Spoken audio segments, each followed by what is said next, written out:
The third strategy that we're going to look at is making predictions. And the aim of this strategy is to help learners to connect through the text.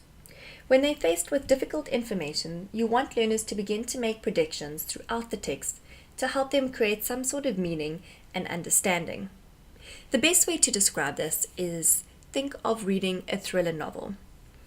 As you're reading it, you're taking in the information that you're reading and you're trying to make a prediction as to who the murderer is, what's going to happen next.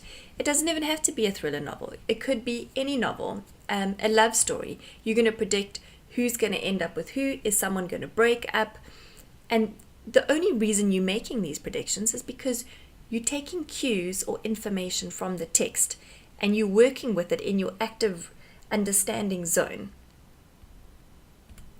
Some key questions that you can ask your learners in your class to prompt this reading strategy could be to ask them to predict what they are going to read about. It could be a book that you're reading in class and they look at the cover. They can read the title of it and decide, what do you think we're going to be reading about? It could be a chapter in a textbook, the chapter heading. They can predict what the result will be. So while you're reading the story or the novel, stop halfway or even earlier than that and get learners to predict what they think the result is going to be. They can predict how someone is going to react in a situation. Again, this strategy is fantastic when reading a story and a novel, and the more predictions they make, the more they have to work with the information that they are given right in front of them. Now, do predictions need to be accurate? Absolutely not. It really does not matter if the prediction is accurate or not. The most important part is that learners are actively working with the text to make a prediction.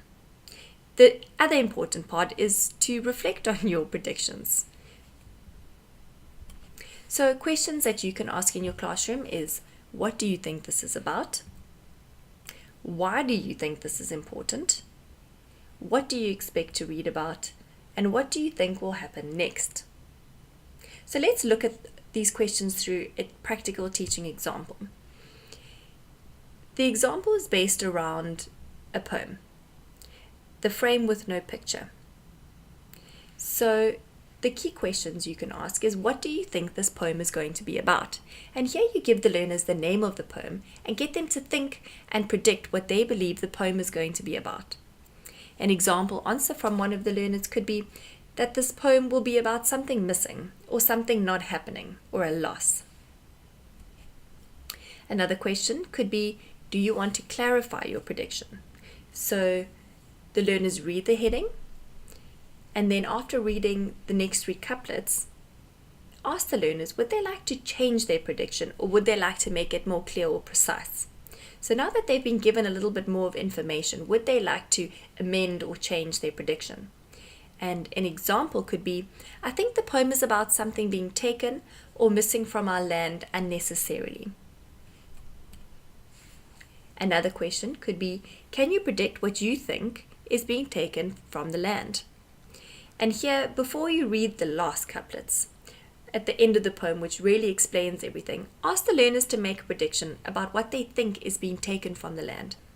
An example response by the learner could be, I think it is about the rhino being perched, or it could be, I think it is about illegal gold mining. And again, do not focus on whether their prediction is accurate or not. The aim of the exercise is to develop these reading strategies and get them to actively work with the text in front of them. Lastly, was your prediction correct? And as I mentioned very briefly earlier, it's important to reflect on your predictions. So at the end of the poem, ask your learners to reflect on their predictions that they've made and decide if they were accurate or not. And an example response from the learner could be, yes, I changed my prediction to be about poaching of the rhino horn because I readjusted and reassessed the information as I was reading. Again, this is an excellent reading strategy to help learners develop skills to engage and make meaningful interaction with the text in front of them.